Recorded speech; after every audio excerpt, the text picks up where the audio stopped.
Darth Vader and Thrawn have an extensive history going back to the Clone War, when Vader was still Anakin Skywalker. During the time of the Empire, they worked with each other on many missions, and both respected each other's power and ability. But what if these two combined their unique set of skills and led an Imperial rebellion?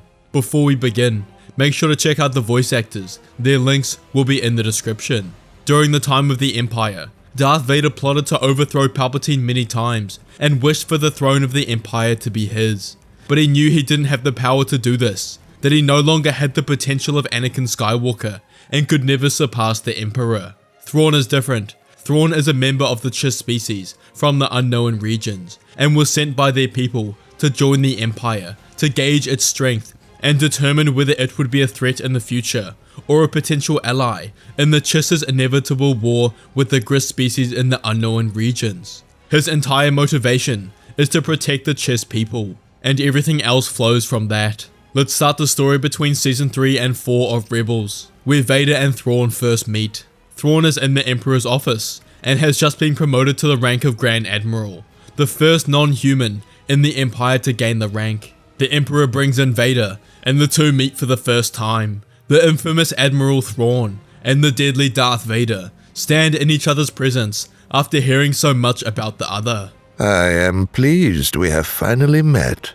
Lord Vader. As am I.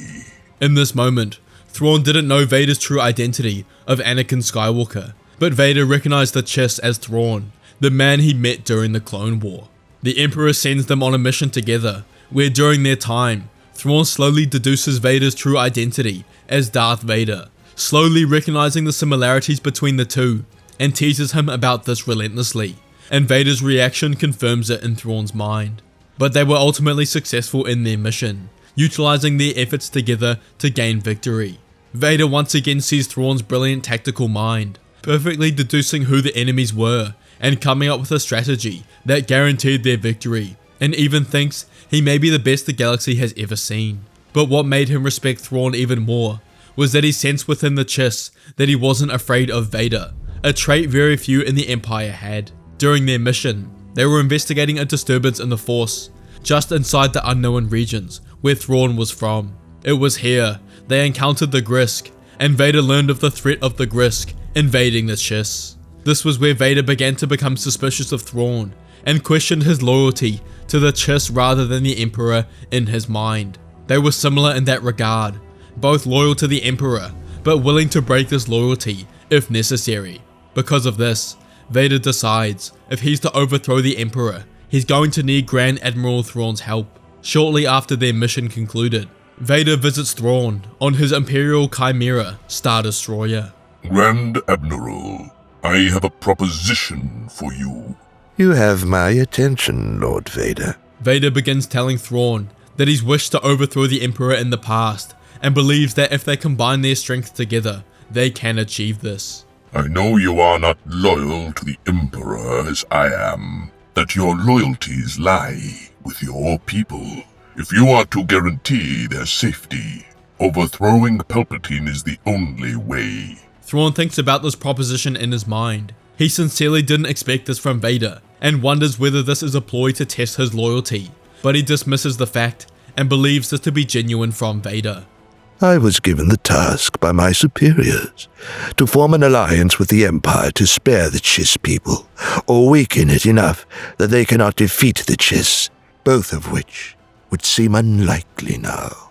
He believes the former is more likely, and he's been working on his relationship with Darth Sidious. But the Emperor is cunning and greedy, and will never give up any power.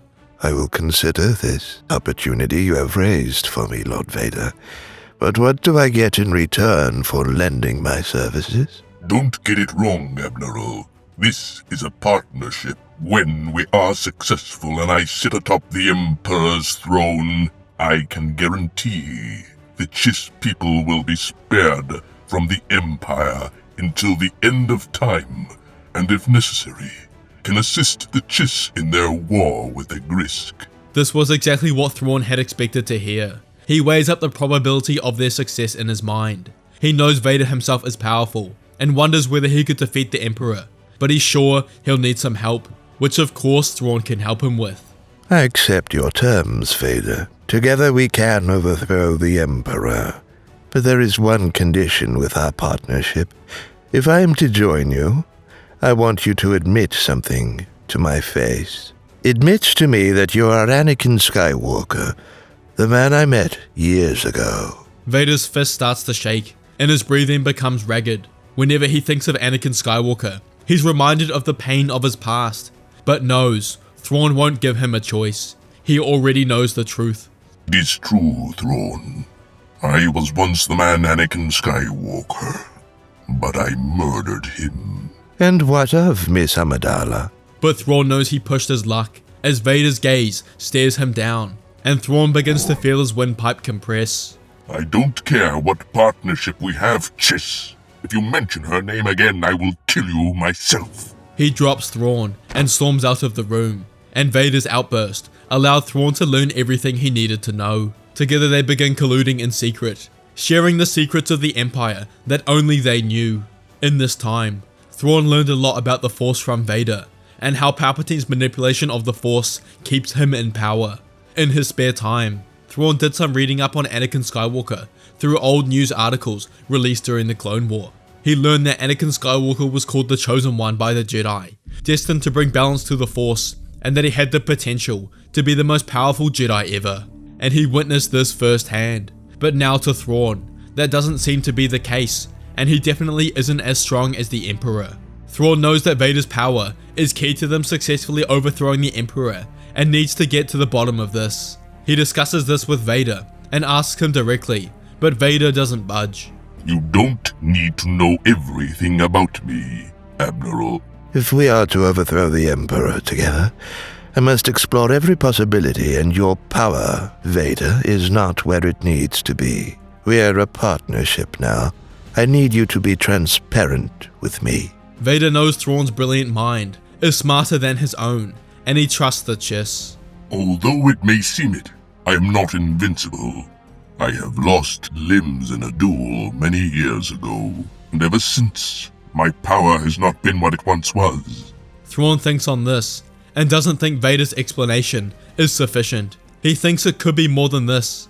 If one's power in the Force was reduced due to losing their limbs, then that would mean someone's strength in the Force is proportional to their size. This would result in the larger the opponent, the stronger they are in the Force. However, I know this to be false. Something for me to ponder on further. But he also considers another possibility, that the Emperor himself fears Vader's power, and is purposefully reducing it. He does an analysis of Vader's suit, and realizes its composition is less than optimal. It makes him weaker, constantly in pain, susceptible to Force lightning, and inhibits his limb movement. Thrawn realizes Vader's power isn't where it should be, and something is reducing his power. If they're to be successful, then this must be addressed. Thrawn addresses the issue of Vader's suit first. He gets his own engineers on the case, and works alongside Vader to construct a new suit, composed of strong metal alloys that have the greatest degree of flexibility. The suit is also imbued with cortosis and Beskar to increase its resistance to lightsabers and Force lightning. Vader sees an instant change. He's able to freely wield a lightsaber to a greater ability. During his time in the Empire, Thrawn had made many allies who respected and admired him for his leadership and strategist mind. Vader also had many allies who obeyed him, rather than the Emperor. If they are to create an Imperial rebellion, they must show their allies and the rest of the Empire that the Emperor is weak, and that Thrawn and Vader's combined strength makes them unstoppable. The Emperor personally tasked Thrawn to deal with the rebels on Lothal, but he decides to use this to his and Vader's advantage. He carefully plants seeds for the rebels to follow that lead them to discover the Death Star in its creation. The rebels steal this knowledge and spread it around the entire galaxy. The Emperor's secret battle station, not operational and still under construction, exposed. This is seen as a huge blow to the Emperor, his secret unfinished project, now revealed and exposed. Thrawn allowed the rebels more victories that aren't directly linked to himself and his forces, carefully manipulating their actions without them knowing. This involves leading the rebel fleet towards a weaker Imperial squadron that will get wiped out, as well as other smaller Imperial facilities and bases that are prime targets for rebels to attack and steal infrastructure. The rebels' strength begins to grow in the eyes of the galaxy and Empire, which continues to show the Emperor is weak, and these defeats spread across the holonet around the galaxy. They do this over many weeks, and they've had a lot of success. Thrawn and Vader's plan is working, and they realize the time is right. They lure the majority of the rebel fleet outside Vanguard Axis Station, leaking information that the Empire was transferring crates of proton torpedoes, but instead, once the rebels arrive, they're ambushed by Thrawn and Vader's combined forces, dealing a deadly blow to the rebels' fleet and proving once again the strength of the Empire. The victory is blasted throughout the Empire, showing Thrawn and Vader's strength. Only days later, they join up on a raid of Lothal, successfully destroying all the rebels on the planet and driving them off-world. This was a huge blow to the rebels, and this was broadcasted across the entire Empire that the mighty Grand Admiral Thrawn and Lord Vader have successfully defeated the rebels and are driving them backwards. Thrawn realizes the moment is upon them. The Emperor's image has been trashed over the prior months, and now his and Vader's is at an all-time high. He sends out a broadcast with Vader by his side. Greetings, all members of the Empire. Our leader, Emperor Palpatine, is weak, suffering defeat after defeat, and can no longer protect the Empire. New leadership is needed, which is why Lord Vader and I have decided to join forces to seize control from the Emperor. I call on all of my allies, Vader's allies, and those of you who've lost faith in Palpatine to join us, to take back control and make the Empire great again. He ends the broadcast, and the foundations have been set. Every one of Vader and Thrawn's allies join them, as well as many other admirals and commanders who believe in them that they can defeat the Emperor. The Empire was split 50-50, and the galaxy was about to enter its greatest conflict since the Clone War. Now, Palpatine was not surprised by Vader's betrayal. However, he didn't expect Thrawn to betray him so soon. There must be a reason. He wonders what Vader had offered him. He notices the change in Vader's suit, and although subtle, he sensed they've been planning this for a while. No matter, I'll crush them like the rest. The Imperial Civil War begins, with Palpatine's loyalists clashing with Thrawn and Vader's. Slowly, the Empire was forced to release its grip on the galaxy, and both sides were focused on the Civil War, but had faith they could regain control afterwards.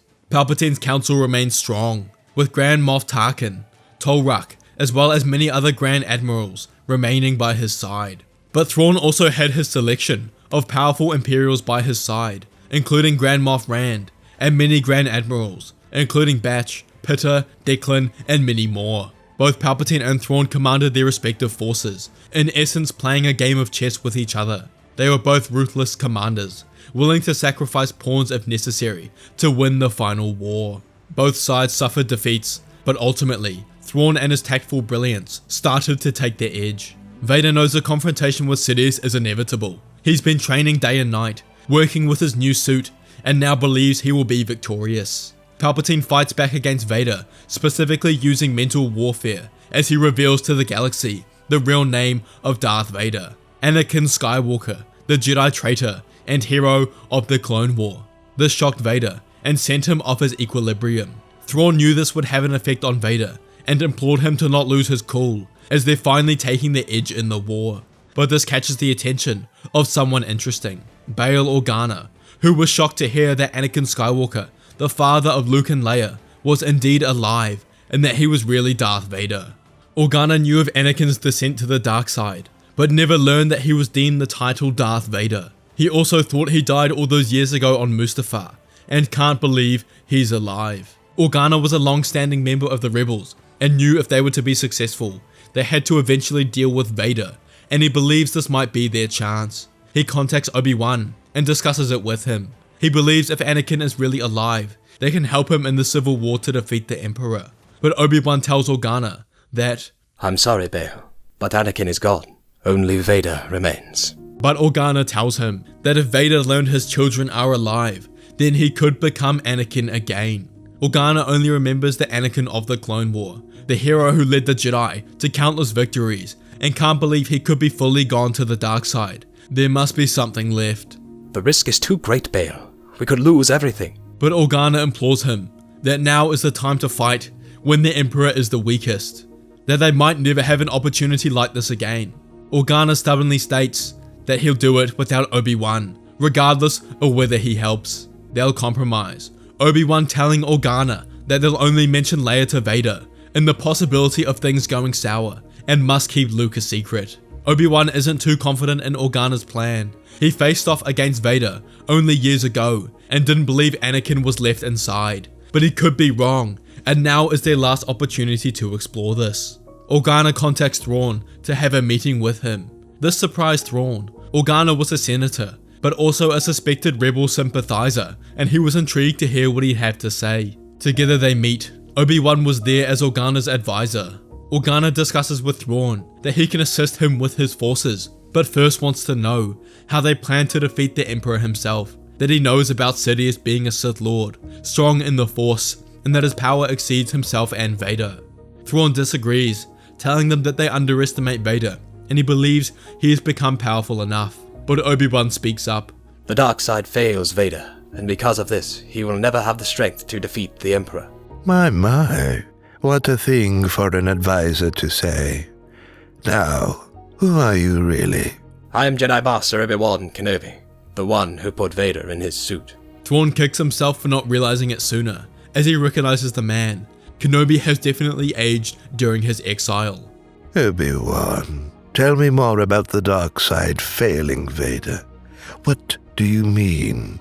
And Obi-Wan goes on to explain how Anakin was born to a place of good and kindness, that darkness isn't in his nature, and because of this, no matter how much he attempts to control the dark side, it will always reject him. Everything clicks in Thrawn's mind. The reason Vader's power isn't what it could be. For a while now, I've wondered why Vader's powers wasn't near that of Anakin's, and now you've helped me realize. You're partially correct, Obi-Wan, but there's another aspect. Vader is holding himself back. The guilt he feels regarding his wife and children never leave him, and it's this barrier in his mind that's blocking his full potential, tethering him to his past life and disabling him from breaking free. He asks Obi-Wan if he has a solution to this, and Obi-Wan and Organa look at each other. They tell Thrawn that Vader's child survived, and that together, if they discuss this with Vader, they can help rid him of his guilt and begin to purge the darkness within him and pull him back into Anakin. Thrawn likes this plan and believes it will remove the block within Vader and help him reach his true power, to combine the anger of Vader with the happiness of Anakin Skywalker. Thrawn discusses his theory of Vader's guilt holding him back directly with the man himself, who tries to dismiss the topic, threatening Thrawn to stop bringing up his family. Thrawn knows he's treading on thin ice, that Vader could snap any second, but he comes out and says it, and breaks the news to Vader that his child has been alive all this time, and that he will take him to her if he agrees to listen to everything they have to say. Vader pauses as he takes a second to contemplate what the Chiss have said. He must be kidding. There's no way his child is alive. He thinks he must be lying, but one thing Thrawn is not is a liar. Vader chokes Thrawn mid-sentence. You'll show me or die. If you kill me, you will never know where she is. Vader drops Thrawn, and he knows he's right. You must agree to my terms, Vader, or we'll never go. Vader's stubborn, but if what Thrawn is saying is true, he can't take any chances. I agree. Now take me before I lose my patience.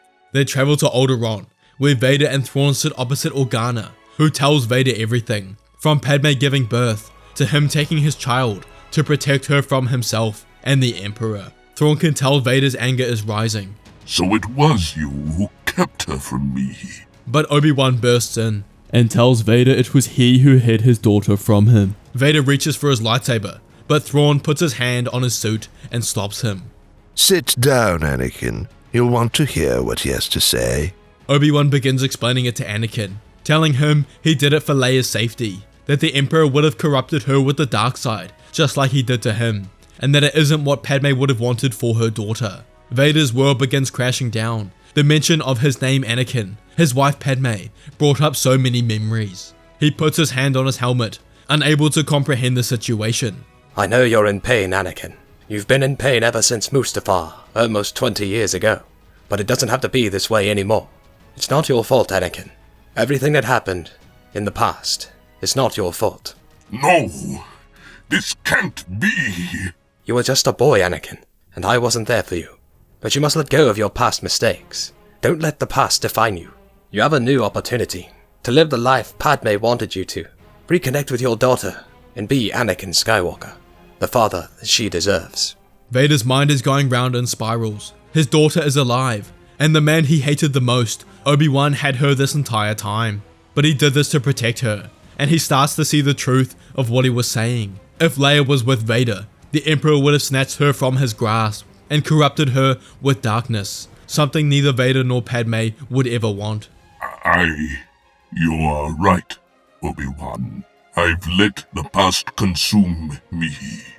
My hatred controlled my life. I cannot live like this any longer. They discuss Anakin's guilt, which has always inhibited his power. They agree to let Vader see his daughter, and they tell him who she is, Leia Organa. Vader knows who she is.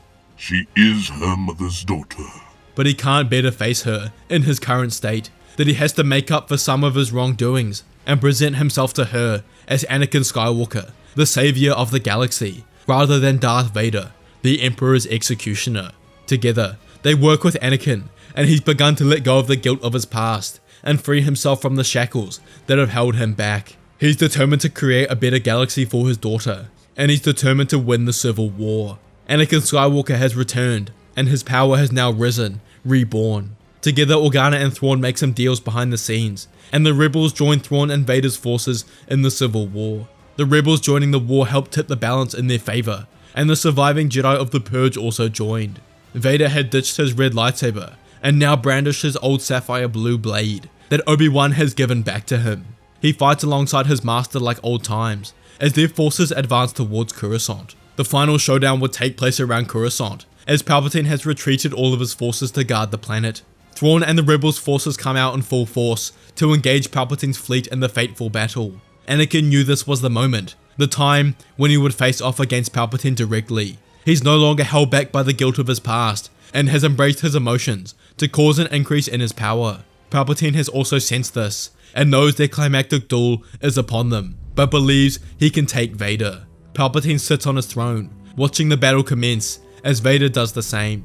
He knows he must go alone, and boards his TIE fighter, and makes his way directly to Palpatine's command ship. He easily passes the stormtroopers and guards, until he stands directly behind the Emperor. It seems the moment is upon us, Skywalker. The moment of your death. You took everything from me, Palpatine, but now you will pay with your life. The room erupts as they ignite their lightsabers and clash blades, both swinging with murderous intent, as they know one misstep could mean the end. Palpatine directly blocks Vader's onslaught and pushes him back with the Force and cracks lightning at him, directly hitting him in the chest. But Vader simply stands there, absorbing its power, and channels it through his robotic arms as he sends it right back towards Sidious. He's directly hit and is sent flying back in pain. He stands, blood dripping from his nose, and engages his former apprentice once again. They utilize every form of lightsaber combat and technique to best the other. They both strike at the same time, Palpatine going to cut Vader in half. They match their blows, but Palpatine emphasizes and reinforces his with the Force, and is going to cut Vader before his attack hits. Palpatine's blade makes contact with Vader, but it bounces back, having hitting the Beskar components of Vader's suit. He looks down to see Vader's attack had landed, piercing his abdomen as he finishes the strike and severs the Sith Lord in half, successfully enacting his revenge on the man who took everything from him. Vader looks out of the window to see his and Thrawn's forces have successfully defeated the remnants of Palpatine's empire, and they are successful in the Civil War. Together they travel to the Senate on Coruscant, where they announce Palpatine's defeat and their takeover of all remaining Imperial forces. Later that day, Thrawn, Obi-Wan, Anakin and Organa meet to discuss the defeat of Palpatine. Organa lives up to his promise and brings Leia to the meeting, to meet her father Anakin for the first time. She was informed of this beforehand by Organa, so it wasn't a complete surprise, but the shock remained, as she still had reservations that her father could be Darth Vader, the Emperor's right-hand man, but he did just defeat the Emperor and freed his grip on the galaxy, so she had to consider that. Together Organa, Leia, and Obi-Wan discuss with Thrawn and Vader what will happen next, and they beg them to convert the Empire back into a galactic democracy to let the Republic thrive again. Leia looks directly at Anakin and asks him what her mother would want in this situation, and in Anakin's mind, it's made up. Thrawn also agrees, and they agree to their demands. Thrawn tells them all the true reason he joined the Empire, to ensure they would never attack the Chiss people, or to gain an ally in their war with the Grisk. In the next couple of days, Thrawn and Organa work on the political logistics of restoring the galaxy back to democracy, and how this will work with each individual system. But they eventually do this, and have a vote for the first Chancellor, and Mon Mothma wins, and together they begin restoring the Republic back to its former glory. But for his services, Thrawn is allowed to take a portion of the remnant Imperial fleet back to his home in the Outer Rim to find the Chiss in a direct war with the Grisk, and a losing war at that. Thrawn and his forces join in and combine with the Chiss, successfully overwhelming the Grisk and eliminating the Commander Jixtus and wipe them out from the unknown regions. Thrawn was commended for his efforts by the 9 royal families of the Chiss, and he's successfully promoted to the head of the Myth family, and now is royalty of the Chiss. Meanwhile, Anakin and Leia talk a lot over the coming weeks, mainly Anakin apologizing for the sins of his past, as well as telling Leia stories of him and her mother Padme. Obi-Wan realizes the time has come, that Anakin has completely returned and Vader is no more, so also tells Anakin about Luke, and he wants to meet his son after almost 20 years. Anakin's family has come together. The galaxy has a long way to go, but Thrawn and Anakin both have everything they've ever desired, and their partnership turned out for the best of everything. They now consider each other close friends, and couldn't have achieved anything without the other. If you enjoyed this video, make sure to check out What If Thrawn Joined the Republic, or What If Vader Raised Luke Skywalker. Please let me know your thoughts in the comments below, as I love replying to all your comments. Big shout out again to the voice actors, the Shapeshifter and Nick Cortez. Please check them out in the description, and may the Force be with you.